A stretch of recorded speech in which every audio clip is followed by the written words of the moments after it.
Boa noite, irmãos e irmãs. Aqui quem fala com vocês é o Diácono Mateus, membro da Primeira Igreja Presbiteriana em Itaquaquecetuba. Hoje, substituindo o nosso irmão Diácono Simonsen, que não pôde comparecer ao templo para poder ministrar o estudo, por questões pessoais, mas estamos aqui para poder aprender mais da Palavra de Deus. O nosso estudo hoje será fundamentado em algumas porções do livro de Atos, no seu capítulo 13. Nós já lemos aqui o verso 32 e 33, e nós iremos ver o início da primeira viagem missionária do apóstolo Paulo, e nós vamos discorrer um pouco sobre o texto. É um texto um pouco longo, mas eu creio que nós poderemos aprender muitas lições preciosas e algumas aplicações para os nossos dias hoje. Então vamos começar aqui a nossa leitura, capítulo 13, versos 1 a 3. Havia na igreja de Antioquia profetas e mestres: Barnabé, Simeão, por sobrenome Níger, Lúcio de Cirene, Manaém, Colasso de Herodes, o tetrarca, e Saulo. E servindo eles ao Senhor e jejuando, disse o Espírito Santo: Separai-me agora Barnabé e Saulo para a obra a que os tenho chamado. Então, jejuando e orando, e impondo sobre eles as mãos, os despediram. Então nós vemos aqui nessa primeira porção o relato de como se iniciou a primeira viagem missionária do apóstolo Paulo, junto ao seu companheiro de viagem Barnabé. E aqui nos traz uma informação muito interessante, que é quanto aos profetas da igreja do Novo Testamento.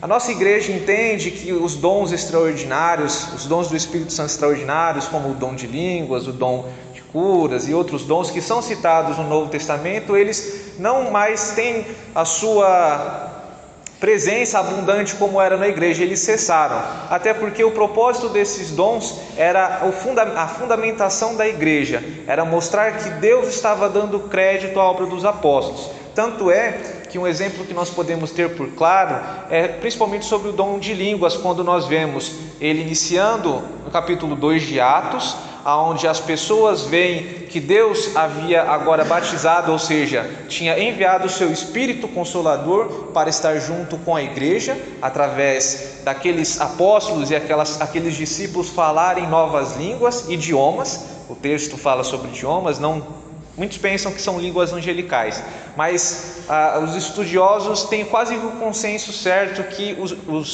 os idiomas eram idiomas humanos. Tanto é que as pessoas que estavam no Pentecostes, em Atos 2, elas ouvem os discípulos falarem das grandezas de Deus, cada um na sua língua, e eram pessoas de diversos povos. Então temos aquela primeira, e depois nós vamos ter com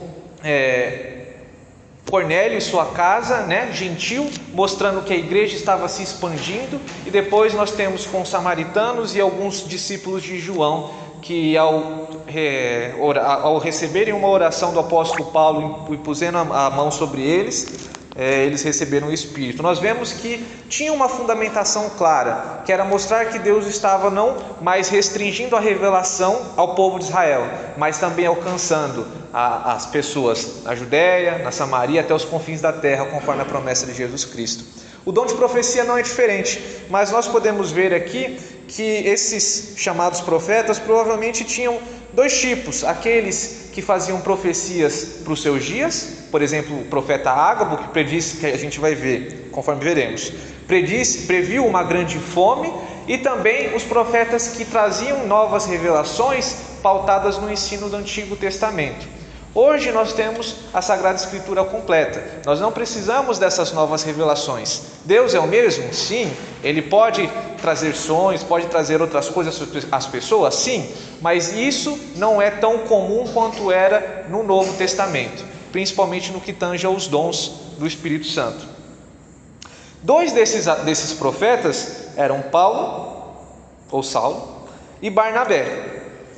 E a igreja enviou esses dois numa viagem missionária, ou seja, ela comissionou essas pessoas para poderem pregar o evangelho a outras regiões, não só se limitando a Jerusalém, nem a Judéia, nem a Samaria, mas indo para as regiões da Grécia, da Ásia Menor que corresponde hoje, por exemplo, a um pedaço da Turquia, que nós temos visto infelizmente nos noticiários, que sofreu um grande terremoto.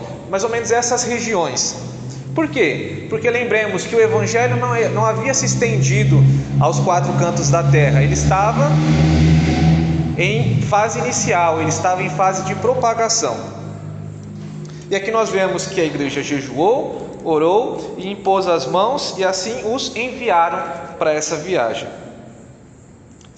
E o texto é claro em dizer que quem comissionou foi o Espírito Santo. Então vejam, isso deveria ser uma regra, uma aplicação para nós hoje em dia. As atitudes que a igreja deve tomar ou toma em suas assembleias, em suas decisões pelo conselho da igreja ou pelos oficiais da igreja, deveria representar a vontade de Deus. Mas o irmão acabou de dizer que Deus não fala conosco muitas vezes em voz audível, como falava no Novo Testamento. Não, mas sim pautados na Escritura, a Bíblia. Lembremos que a Bíblia é a palavra de Deus. Então, o que deveria motivar as ações da igreja hoje deveriam ser a Escritura. Infelizmente, muitas pessoas estão longe dessa verdade. Em vez de se contentarem com a revelação bíblica que nós temos aqui, fechada nos 66 livros da Bíblia, elas preferem buscar de homens novas revelações, novas profecias, novas ideias, e acabam por isso deixando-se ser enganadas, pois nós sabemos que muitas coisas que as pessoas falam hoje não condizem com a palavra de Deus. Se nós nos preocupássemos em mais entender a Bíblia do que buscar novas revelações, eu tenho certeza que a igreja de hoje não estaria do jeito que está, a igreja brasileira, que vive como se fosse uma bexiga. Ela infla, mas conforme você solta o bocal, ela sai voando e esvazia. Por quê? Porque ela não tem aquele conteúdo, só tem quantidade. Vejam, muitas pessoas se declaram evangélicas ou cristãs, mas elas vão à igreja, muitas vezes igrejas pequenas e que não tem uma organização devida, e vão lá, elas têm um sentimento, tem pessoas que falam coisas para ela, dizendo que são profecias, que Deus vai fazer isso, Deus vai realizar sonhos, Deus vai fazer isso, e chega uma hora que ela vê que Deus não realiza, e aquela igreja fecha, e aí o ciclo se repete em outra igreja. São igrejas que não estão pautadas sobre a Bíblia, que não ouvem o direcionamento de Deus pautado na Escritura. E são igrejas que tendem a ter um fim breve, porque Deus não se manifesta com novas revelações, Deus se manifesta na sua palavra. Ele pode fazer, mas é o extraordinário. Nós não somos levados a buscar o extraordinário, mas sim o ordinário, aquilo que está fundamentado para nós claramente na Bíblia. E o texto segue dizendo os primeiros passos de Barnabé e de Saulo. Acompanhem comigo no verso 4. Enviados, pois, pelo Espírito Santo, desceram a Seleucia e dali navegaram para Chipre. Chegados a Salamina, anunciavam a palavra de Deus nas sinagogas judaicas. Tinham também João, Marcos, que escreveu o Evangelho de Marcos, como auxiliar. Havendo atravessado toda a ilha até Pafos, encontraram um certo judeu mágico, falso profeta, de nome Bar-Jesus, o qual estavam com o procônsul Sérgio Paulo, que era homem inteligente. Este, tendo chamado Barnabé e Saulo, diligenciava para ouvir a palavra de Deus. Mas opunha-se Elimas, o mágico, porque assim se interpreta o seu nome, procurando afastar da fé o procônsul. Todavia Saulo, também chamado Paulo, cheio do Espírito Santo, fixando nele os olhos, disse: Ó filho do diabo, cheio de todo engano e de toda malícia, inimigo de toda justiça, não cessarás de perverter os retos caminhos do Senhor? Pois agora, eis aí está sobre ti a mão do Senhor, e ficarás cego, não vendo o sol por algum tempo. No mesmo instante, caiu sobre ele névoa e escuridade, e andando à roda, procurava quem o guiasse pela mão. Então o procônsul, vendo o que sucedera, creu, maravilhado com a doutrina do Senhor. Então nós vemos aqui o primeiro público escrito na Escritura da pregação desses dois missionários. Eles chegaram na ilha do Chipre, região da Grécia, e lá eles primeiro foram às sinagogas. Isso é interessante porque nos lembra uma situação que Jesus viveu, na qual ele disse que ele tinha vindo principalmente para os seus, mas os seus não creram.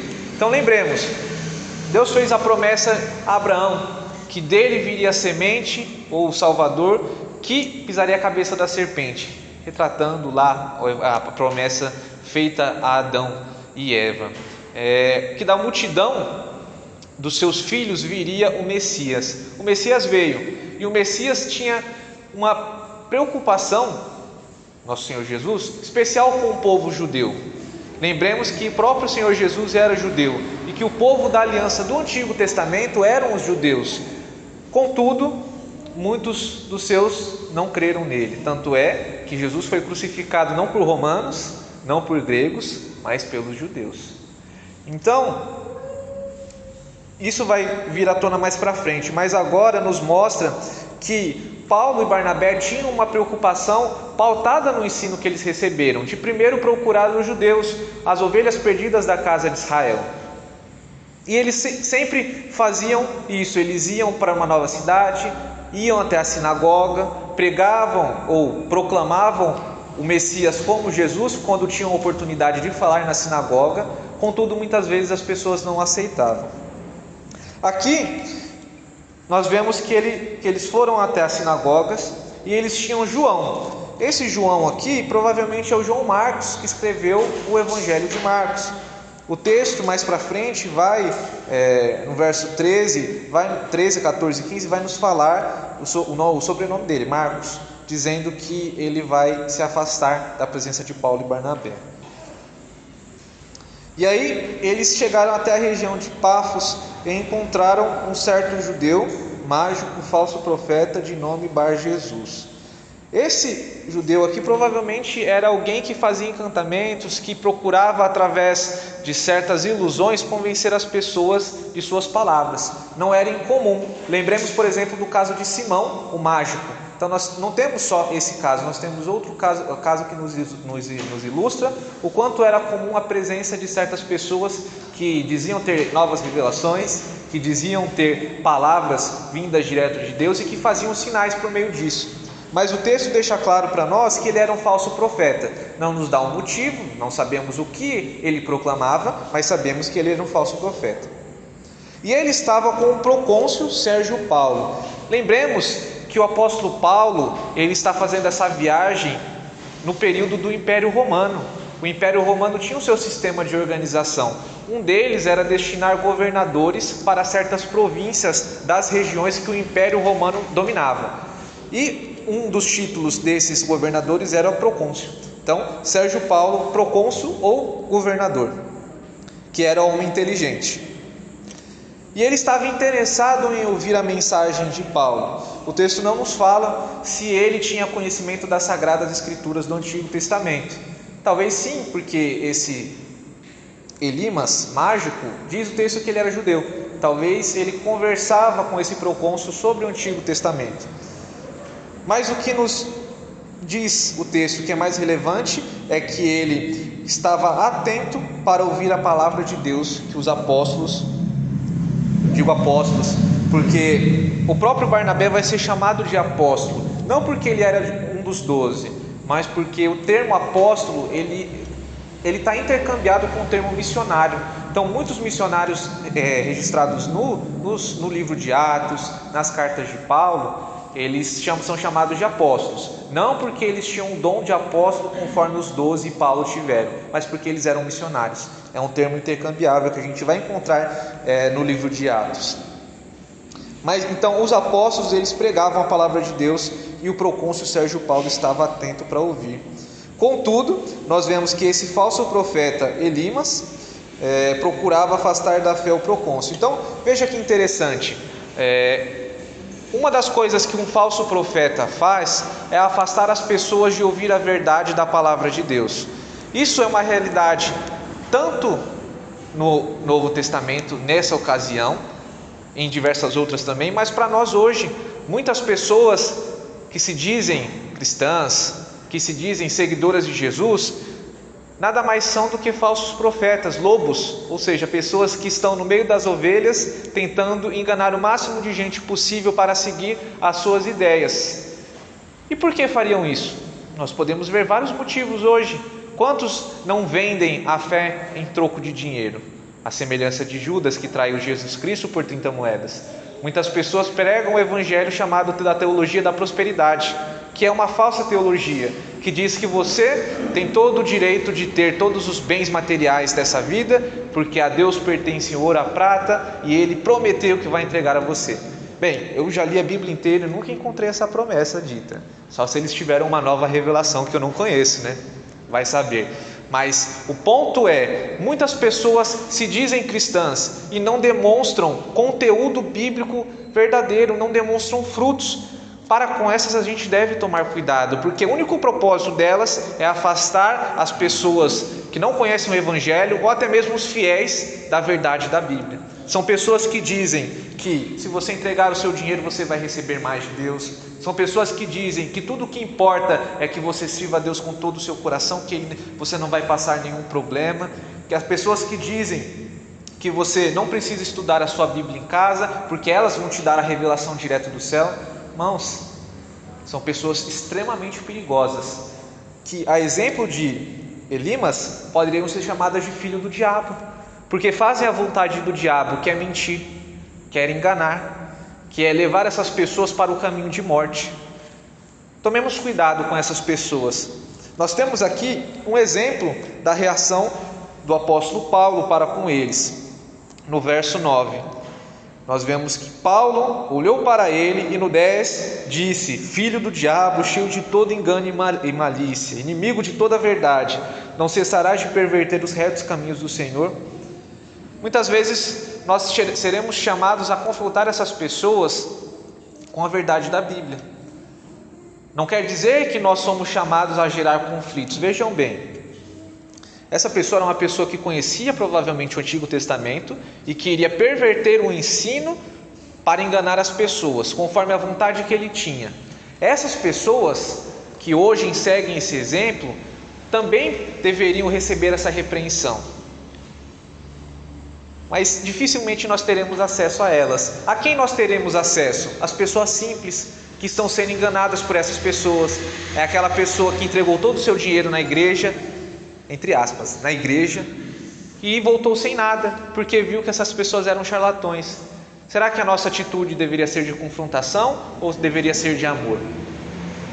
Então nós devemos ser cautelosos com o que nós vamos falar a essas pessoas. Aos falsos mestres cabem a eles sim a repreensão, a citarmos os nomes deles, suas denominações e mostrarmos às pessoas lá fora que o evangelho não é aquilo. O evangelho não é o que é pregado nessas igrejas da teologia da prosperidade, Igreja Universal do Reino de Deus, Igreja Internacional da Graça, Igreja Mundial do Reino de Deus. Ah, irmão, você está citando nomes. Sim, o apóstolo Paulo cita nomes nas suas cartas também. Ele cita o nome de Demas, que abandonou a Cristo para seguir o amor do mundo.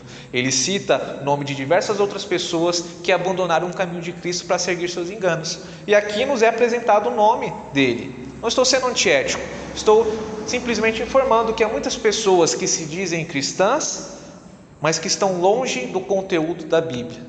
E como que nós vamos ter essa noção? Apenas se nós lermos a Bíblia, como nós estamos fazendo aqui hoje. É a Bíblia que nos ensina o que é a verdade e o que é a mentira. E nós devemos ser aqueles que, como Paulo, pregam a Bíblia, pregam a palavra de Deus para afastar as pessoas do engano. Muitas pessoas pensam que estão no caminho de Deus, mas estão caminhando a passos largos do inferno. O que nós estamos fazendo para ajudar essas pessoas? Fica essa reflexão para nós. E aqui nós vemos a consequência desses falsos profetas. Nós vemos que esse mágico, ele recebeu um castigo temporário de Deus. Não sabemos se ele veio a se converter depois, por isso o castigo foi temporário, ou se o castigo foi temporário por misericórdia de Deus e depois ele recobrou a visão. O que fica para nós é: os falsos profetas terão o seu castigo no tempo devido. Pode ser aqui ou pode ser na eternidade, mas a recompensa vem. A recompensa do mal que eles fazem virá. E isso deve nos acalmar, pois muitas vezes nós pensamos que Deus não está fazendo nada porque nós não estamos vendo nada de extraordinário acontecendo. mas nem sempre nós vamos ver as obras de Deus como coisas extraordinárias. Deus trabalha no ordinário. Pode ser que muitas das coisas que essas pessoas vivem sejam juízos sobre eles. E nós vamos saber isso como? Só quando nós estivermos com Cristo. Mas a lição que fica para nós é reconhecer os falsos profetas e, assim como Paulo fez, afastá-los daqueles que desejam ouvir o Evangelho. Como? Pregando a palavra de Deus, ensinando para essa pessoa a verdade, falando para ela: olha, pegue a Bíblia, vamos aqui ver o que essa pessoa fala e o que a Bíblia diz. Se não estiver batendo, alguma coisa de errada tem. E aí você vai ter que ver, você vai dar crédito à Bíblia ou a essa pessoa que se diz enviada de Deus? Nosso trabalho é esse, é afastar as pessoas da mentira. E aqui nós vemos que o procônsul foi afastado da mentira. No verso 12: vendo o que sucedera, creu maravilhado com a doutrina do Senhor. Então nós vemos aqui que o apóstolo Paulo pregou, teve essa resistência, mas que Deus deu o seu fruto. O fruto que a pessoa vai ter da nossa pregação, muitas vezes não vai vir imediato, como foi com esse caso, mas nós podemos ter certeza de que Deus está trabalhando nos corações daqueles que ouvem o Evangelho. Se essas pessoas forem os eleitos e eleitas de Deus, Deus vai alcançar no seu tempo devido. E se não forem, Deus também vai ter com essas pessoas. O importante é que nós preguemos o Evangelho a toda e qualquer criatura, como o apóstolo Paulo fez. Saindo dali, nós vamos para o verso 13 e 15. E navegando de Pafos, Paulo e seus companheiros dirigiram-se a Perge da Panfilha. João, porém, apartando-se deles, voltou para Jerusalém. Mas eles, atravessando de Perge para Antioquia da Psídia, indo num sábado à sinagoga, assentaram-se. Depois da leitura da lei e dos profetas, os chefes da sinagoga mandaram dizer-lhes: irmãos, se tendes alguma palavra de exortação para o povo, dizei-a. Aqui nós vemos que um dos que acompanhavam Paulo e Barnabé, provavelmente o único, João Marcos, ele se apartou deles. Nós vamos ver mais para frente que até o apóstolo Paulo parece ter guardado algum rancor, não querendo que ele participasse da outra viagem missionária junto a Barnabé, e isso até gerou um conflito. Nós não sabemos o motivo, mas ele se afastou. E eles se dirigiram agora à cidade de Antioquia da Psídia, num sábado. Lembremos que naquele período, era um período de transição, muitos judeus, eles celebravam, e até hoje celebram o Shabá no sétimo dia. Eles celebram o descanso de Deus no sétimo dia. Nós vamos ver que nós cristãos, nós guardamos também o dia do Senhor, mas no domingo, celebrando a ressurreição de Cristo. Eles ainda guardavam a lei do Antigo Testamento. E o costume que eles tinham era se reunir, como nós nos reunimos para prestar culto a Deus, num lugar reservado ao ensino e adoração, como nós vivemos hoje. E nesse lugar, eles ouviam da pregação da lei dos profetas, da Torá e dos outros livros do Antigo Testamento. E às vezes era aberta a oportunidade para que algumas pessoas, principalmente quando vinham de fora, pudessem explicar algum texto, pudessem comentar alguma porção desse Antigo Testamento. E eles foram convidados a participarem. Lembremos que o apóstolo Paulo, ele era um fariseu, ele era alguém de renome no mundo judaico, então ele tinha um certo título. E aí aqui nós vamos ver a interessantíssima pregação do apóstolo Paulo. A primeira que nós vamos ter descrita aqui no Evangelho de Atos.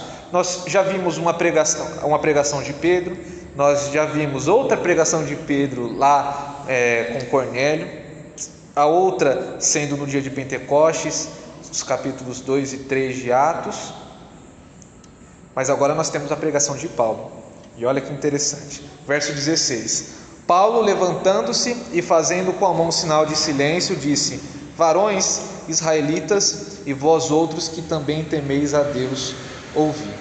O Deus deste povo de Israel escolheu nossos pais e exaltou o povo durante a sua peregrinação na terra do Egito, da onde os tirou com braço poderoso, e suportou-lhes os maus costumes por cerca de 40 anos no deserto. E havendo destruído 7 nações na terra de Canaã, deu-lhes essa terra por herança. Vencidos cerca de 450 anos, depois disso, lhes deu juízes até o profeta Samuel. Então eles pediram um rei, e Deus deparou Saul, filho de Quis, da tribo de Benjamim, e isto pelo espaço de 40 anos. E tendo tirado a este, levantou-lhes o rei Davi, do qual também, dando testemunho, disse: Achei Davi, filho de Jessé, homem segundo o meu coração, que fará toda a minha vontade. Da descendência deste, conforme a promessa, trouxe Deus a Israel o Salvador, que é Jesus. Paremos aqui. Olha que interessante. Como que o apóstolo Paulo pregou o evangelho para a sinagoga, ou para os judeus na sinagoga? Ele mostrou para aquele povo, o povo de Israel, aqueles judeus, que Jesus Cristo, ele era o Messias prometido, que viria salvar o povo dos seus pecados. Então ele explica de forma resumida o Antigo Testamento, passando por Moisés, passando por Josué, passando por Juízes, por Samuel, até chegar em Davi. E de Davi, relembrando a promessa, que da descendência de Davi viria um rei que teria um reino eterno. Sabemos que Salomão, filho de Davi, ele não teve um reino eterno, nem nenhum dos demais filhos de Davi. E ele explica falando, olha, lembram-se daquela promessa? Ela se cumpriu em Jerusalém com a vinda do Messias chamado Jesus. Isso traz para nós algo interessante. Muitas vezes, na nossa pregação às pessoas, quando nós queremos explicar o Evangelho às pessoas, nós não sabemos por onde começar. Aqui é um bom caminho. Comece pelo Antigo Testamento. Comece falando da queda de Adão e Eva. Comece falando de que Deus teve misericórdia da raça humana e que prometeu um Salvador. Explique a promessa de Deus feita a Abraão, que de Abraão viria um povo, o povo de Israel. E esse povo existiu, esse povo viveu na terra de Canaã, foi libertado do Egito, e dele veio o Messias, Jesus o Salvador. Explique para essa pessoa o Antigo Testamento, estude o Antigo Testamento, conheça, e assim você vai ter a capacidade de ter uma pregação mais eficaz. Ah, irmão, mas eu não sou um pregador. Irmãos, todos nós somos chamados a proclamar as boas novas de Jesus Cristo, desde os pequenos até os idosos. Não precisamos de um cargo para isso, não precisamos de um ofício na igreja para isso. Nós podemos sentar com o nosso colega e falar da nossa fé. Nós temos liberdade, total liberdade religiosa para isso hoje, e temos toda a autoridade de Deus para isso. Lembrando que nós somos sacerdotes de Deus, nós não precisamos de pessoas que nos mediem. Nós temos acesso total a Ele, e temos total acesso às pessoas, total acesso à Bíblia. Então, nós temos um belo exemplo de como podemos explicar a fé, a nossa fé para as pessoas. Ah, mas o Antigo Testamento não é o Antigo? Não é melhor explicar o Novo? Vejam, se nós não precisássemos mais do Antigo Testamento, nós só teríamos o Novo, os 39 livros da Bíblia. Mas nós temos o Antigo Testamento aqui, porque o Antigo Testamento marca a trajetória de Jesus, marca a história da promessa redentiva de Deus, de que um dia chegaria a Jesus, o Messias. Então conheça o Antigo Testamento, fale do Antigo Testamento para as pessoas. O apóstolo Paulo fez isso. E agora ele vai contar o que aconteceu nos dias desses judeus. Verso 24: Havendo João primeiro pregado a todo o povo de Israel, antes da manifestação dele, batismo de arrependimento. Mas ao contemplar João a sua carreira, dizia: Não sou eu quem supondes, mas após mim vem aquele de cujos pés não sou digno de desatar as sandálias. Texto esse que está registrado nos evangelhos. Irmãos, descendência de Abraão, e vós outros, os que temei a Deus, a nós nos foi enviada a palavra desta salvação. Pois os que habitavam em Jerusalém e suas autoridades, não conhecendo Jesus nem os ensinos dos profetas que se leem todos os sábados, quando o condenaram, cumpriram as profecias. E embora não achassem nenhuma causa de morte, pediram a Pilatos que ele fosse morto. Depois de cumprirem tudo o que a respeito dele estava escrito, tirando do madeiro, puseram no túmulo. Mas Deus ressuscitou dentre os mortos, e foi visto muitos dias pelos que com ele subiram da Galiléia para Jerusalém, os quais são agora as suas testemunhas perante o povo. Nós vos anunciamos o evangelho da promessa feita aos nossos pais, como Deus cumpriu plenamente a nós, seus filhos, ressuscitando a Jesus, como também está escrito no Salmo 2: Tu és meu filho e hoje te gerei. Então vejam, ele explicou o Antigo Testamento porque os judeus esperavam a promessa do Messias. Muitos deles, infelizmente, tinham a perspectiva de que o Messias seria um revolucionário político, de que ele viria, tiraria Roma do controle de Jerusalém, de todo o império da época, e que ele reinaria fisicamente junto a eles, junto ao povo de Israel. Só que o apóstolo Paulo diz que não era bem assim. Diz que o Messias, ele viria e ele chegou, e ele já tinha vivido entre eles, mas eles não o conheceram. E que ele viveu, que ele tinha poder e que ele foi morto conforme tinha sido profetizado pelos profetas do Antigo Testamento. Ele cumpriu as profecias necessárias. E isso é importante, porque para o judeu, o Messias teria que cumprir todas as promessas feitas através dos profetas. Ele teria que nascer de uma virgem, ele teria que vir da descendência de Davi, nascer em Belém, e muitas outras que nós podemos encontrar lendo os profetas do Antigo Testamento. E Paulo mostra, olha, esse Jesus que mataram, que crucificaram, ele cumpriu todos esses requisitos. Mesmo sem motivo ele foi morto, lembrando de Isaías 53, cordeiro sem pecado, mas que foi entregue aos tosqueadores. Porém, a prova de que ele era o Messias não era porque simplesmente ele tinha cumprido, tinha morrido, mas porque ele tinha ressuscitado. Lembrem-se, muitas pessoas diziam ser o Messias, mas como que você vai saber se Deus aprovava ou não?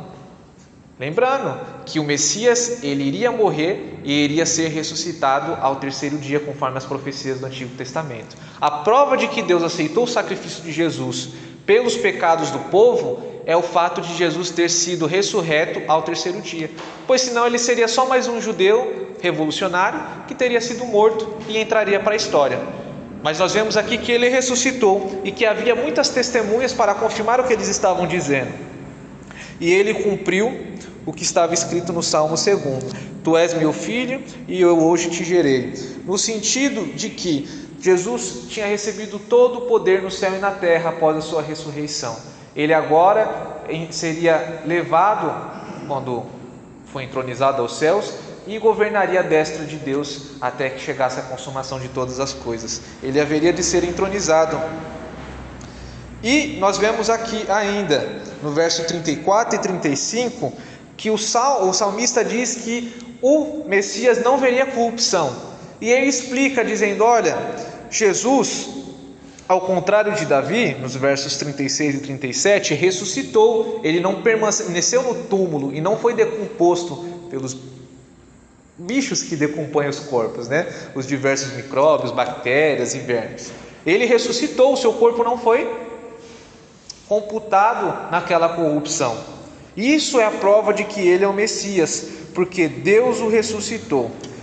Então ele explica a Bíblia, explica a obra de Jesus, ele fala da promessa, fala do cumprimento da promessa. E agora, o que ele faz? Ele fala às pessoas as atitudes que elas deveriam ter em relação a isso. Verso 38: Tomai, pois, irmãos, conhecimento de que se vos anuncia a remissão de pecados por intermédio deste. Remissão, perdão de pecados. E por meio dele, todo o que crê é justificado de todas as coisas das quais vós não pudestes ser justificados pela lei de Moisés. E aqui é muito interessante. Vejam, ele agora começa a explicar o Evangelho de forma sucinta. E ele nos ensina como podemos explicar o Evangelho. O que é o Evangelho? Essa é uma pergunta que toda pessoa tem o direito de fazer a nós, pois nós somos chamados evangélicos. Mas talvez a gente não tenha a capacidade de, muitas vezes, explicar da forma correta. Mas o apóstolo Paulo nos ensina o que é o Evangelho. O Evangelho é a boa notícia de Deus para o homem. Ora, se há uma boa notícia, também há uma má notícia. E qual era essa má notícia? É que nós estávamos fadados a sofrer o juízo de Deus pelos nossos pecados.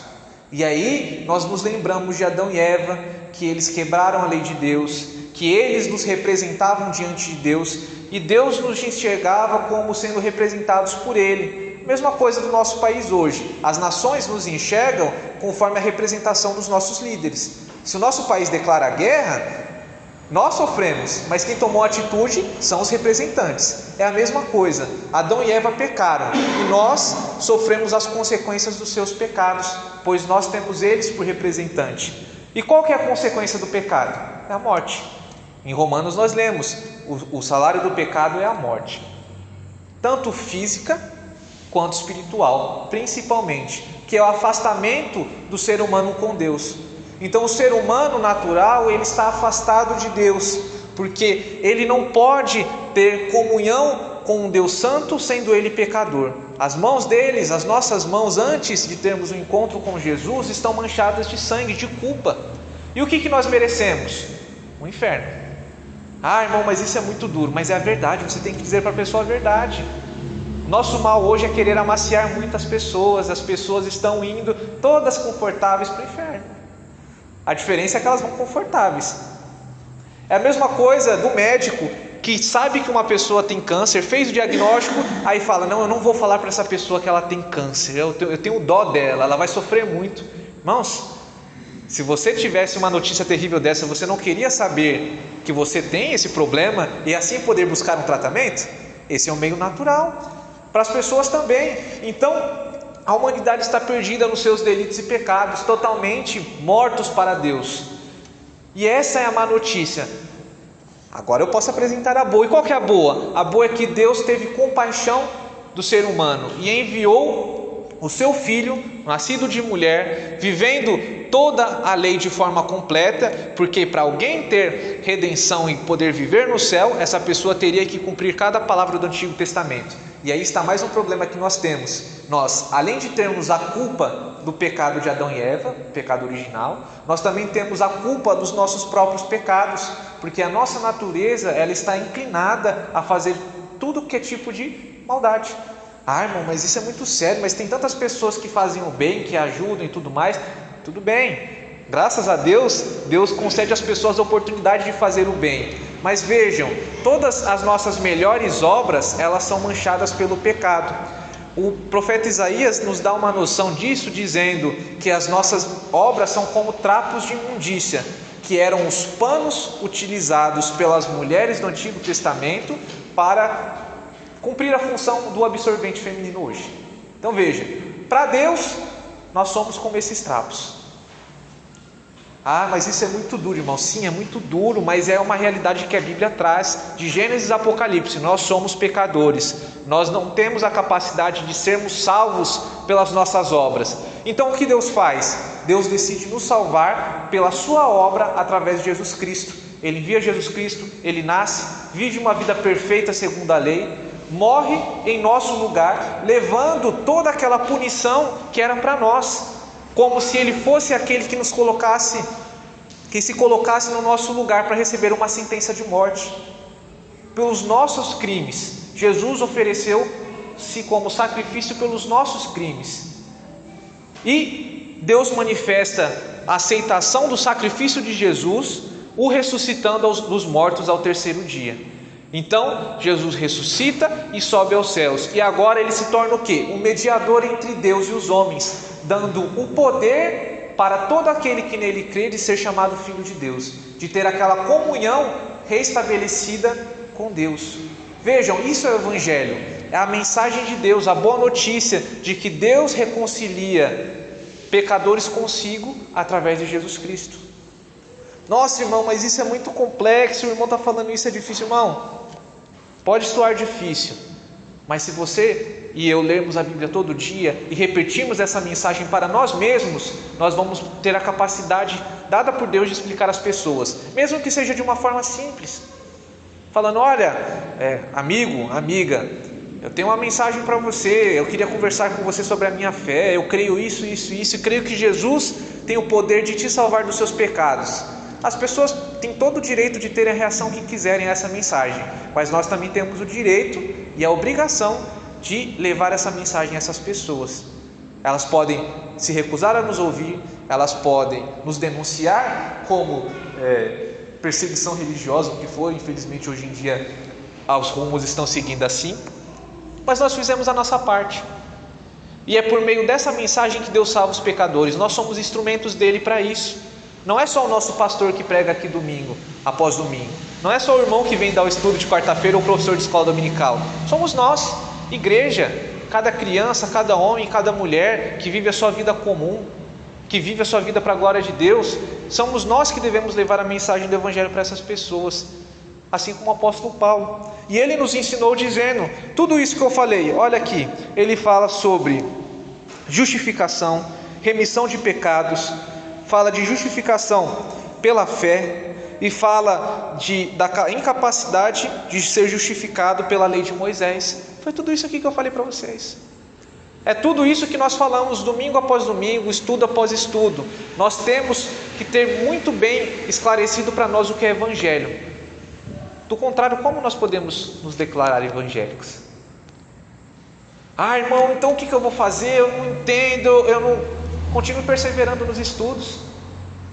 Leia a Bíblia, ouça a Bíblia, estude a Bíblia, ouça as pregações da nossa igreja, venha nas escolas dominicais, ou você que me ouve, aproveite o conteúdo que nós temos nas mídias digitais, em sites confiáveis, em livros confiáveis, autores confiáveis, que demonstram uma vida com Deus, que são pastores de igreja, que são pessoas que estudaram a Bíblia e pregam ela com amor. Nós temos muitos recursos hoje, mas muitas vezes o que falta para nós é interesse. E isso nós podemos orar a Deus domingo após domingo para dar. Como nós cantamos aqui, o hino Palavra da Vida, que hino belo, dizendo que da Bíblia emanam palavras de vida, poder para a transformação das nossas vidas. E isso foi o que o apóstolo Paulo pregou para aqueles judeus. E aí ele dá uma advertência que também cabe a nós. Vejam, no verso 40, notai, pois que não vos sobrevenha o que está dito nos profetas. Vede, ó desprezadores, maravilhai-vos e desvanecei, porque eu realizo em vossos dias obra tal, que não crereis se alguém vos contar. Ele diz que as pessoas poderiam ter dois tipos de resposta à mensagem do Evangelho. Ser aquelas que recebem o Evangelho com alegria e assim receber a salvação de Deus por meio de Jesus Cristo, ou ser aquelas pessoas que os profetas do Antigo Testamento tinham profetizado, que seriam pessoas que só demonstrariam a ira de Deus através de suas vidas, porque eram os incrédulos, eram aqueles que ouviram a boa notícia, mas endureceram o seu coração. Vejam, é uma advertência que nós podemos fazer também. As pessoas que ouvem a nossa mensagem, a elas cabe duas atitudes: ou elas aceitam de todo o coração, ou elas só serão mais um que vai continuar caminhando para o juízo de Deus. E pior, porque antes ela não ouvia, não sabia a mensagem, agora ela sabe, e ela caminha ciente de que rejeitou a pessoa bendita de Jesus Cristo. Então vejam, o Evangelho ele fala do amor de Deus, mas não tem como demonstrar amor por alguém que não reconhece que precisa desse amor. Se uma pessoa se sente bem, feliz e totalmente plena, você vai falar: olha, eu quero pregar de Jesus para você. Aí vai falar: não, não preciso de Jesus não, eu estou bem. Ah, mas como assim você está bem? Você deixou de falar para aquela pessoa que ela estava doente, espiritualmente falando. Verso 42 e 43. Ao saírem eles, rogaram-lhe que no sábado seguinte lhes falassem essas mesmas palavras. Despedida a sinagoga, muitos dos judeus e dos prosélitos, que são aqueles que não eram judeus, mas haviam se convertido à religião do judaísmo, a religião do Antigo Testamento, piedosos, seguiram a Paulo e Barnabé. E estes, falando-lhes, os persuadiram a perseverar na graça de Deus. Então, vimos aqui o resultado de Deus. Barnabé e Paulo pregaram e muitas pessoas creram no Evangelho e queriam aprender mais. Despertaram neles a sede de beber de uma água viva, de comer do pão da vida, que é a pessoa de Jesus Cristo. E quem fez isso? Foi Barnabé e Paulo? Não. Barnabé e Paulo simplesmente levaram a mensagem do Evangelho. Quem deu os frutos, quem converteu, foi a pessoa do Espírito Santo. E eles continuavam desejosos de aprender mais, assim como nós também. Porém, esse é o público que deveria ter a reação que nós gostaríamos que todas as pessoas tivessem, a reação positiva. Mas também nós vamos ver uma reação negativa. Olhe, verso 44. No sábado seguinte, afluiu quase toda a cidade para ouvir a palavra de Deus. Mas os judeus, vendo as multidões, tomaram-se de inveja e blasfemando contradiziam o que Paulo falava. Então Paulo e Barnabé, falando ousadamente, disseram: cumpria que a vós outros em primeiro lugar fosse pregada a palavra de Deus. Mas posto que a rejeitais e a vós mesmos vos julgais indignos da vida eterna, eis aí que vos volvemos para os gentios. Porque o Senhor assim o determinou: eu te constituí luz para os dos gentios, a fim de que sejais para a salvação até os confins da terra. Então vejam, mesmo naquelas pessoas que não creram na pregação do Evangelho, Deus ainda cumpriria o seu propósito através delas, porque Deus havia profetizado que certas pessoas rejeitariam a mensagem de Jesus, a mensagem da Boa Nova, e Deus manifesta a sua glória neles. Como? Em forma de juízo, porque eles seriam um exemplo do que não fazer, seriam um exemplo do que as pessoas que hoje rejeitam a Jesus Cristo iriam receber, que era o juízo. E também para demonstrar o seguinte: se não fosse a rejeição de muitos judeus à mensagem do Evangelho, nós que não somos judeus não teríamos sido alcançados. O plano de Deus constitui em chamar um povo de toda língua, tribo, raça e nação. Não era limitado só aos judeus. Primeiramente foi aos judeus, mas também a nós. Nós somos povo de Deus, tão especial quanto eles. Mas lembremos que o judeu ou aquele cristão não é só o judeu não é só a pessoa de raça, mas é principalmente aquele que crê. O povo de Deus é um só, seja judeu, seja gentil, seja pessoa da África, da Ásia, da Oceania ou da América. O que importa é ser chamado de filho de Deus.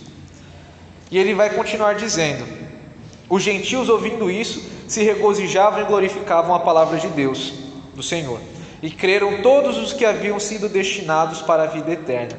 Um texto muito polêmico, mas que ressalta aqui a nossa confissão da crença da predestinação. A todos os que Deus chamou, Deus antes da fundação do mundo elegeu para receberem a dádiva da vida eterna. E quanto aos que não creram, também foram predestinados a isso, embora sejam culpados pelos seus próprios pecados. Aqui nós temos o mistério da predestinação, são os reprovados. E divulgava-se a palavra do Senhor por toda aquela região.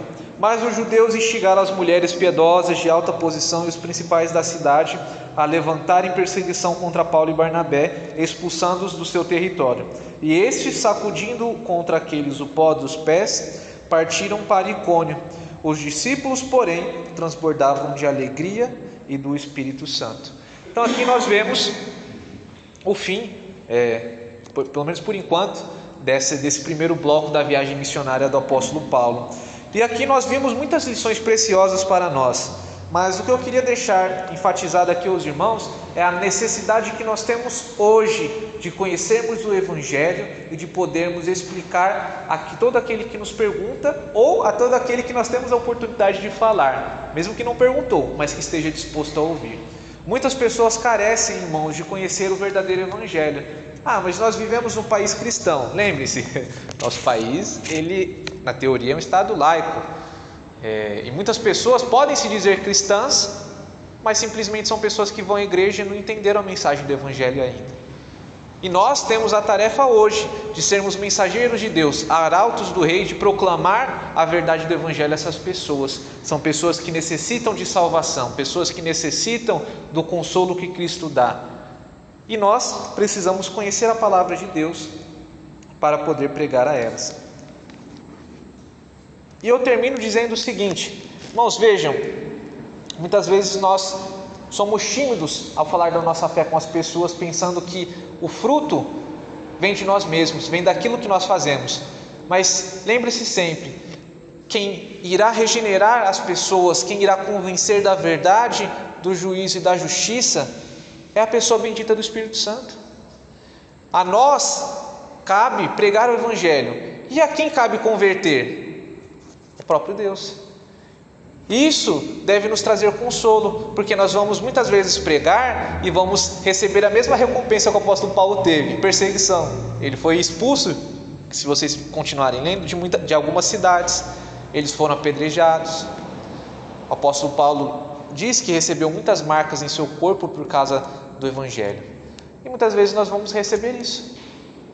E qual deve ser nossa atitude de tristeza? De forma alguma, pois nós sabemos que aqueles que Deus elegeu, Ele vai alcançar. Ele vai alcançar. Ah, mas meu amigo, meu primo, meu familiar não creu. Continue orando, continue falando de Jesus para essa pessoa, continue ensinando da palavra de Deus. A seu tempo, Deus revelará se aquela pessoa era ou não para ser alcançada. E a culpa não é sua, a culpa não é minha. Deus se responsabiliza pelos frutos. A culpa vai ser nossa se nós deixarmos de pregar com fidelidade o Evangelho. Então, que nós possamos sair daqui hoje com o desejo do nosso coração de aprender mais da Bíblia para podermos ensinar as pessoas da palavra de Deus a proclamar o Evangelho. Irmãos, que Deus nos abençoe e nos ajude nessa importante tarefa. Amém.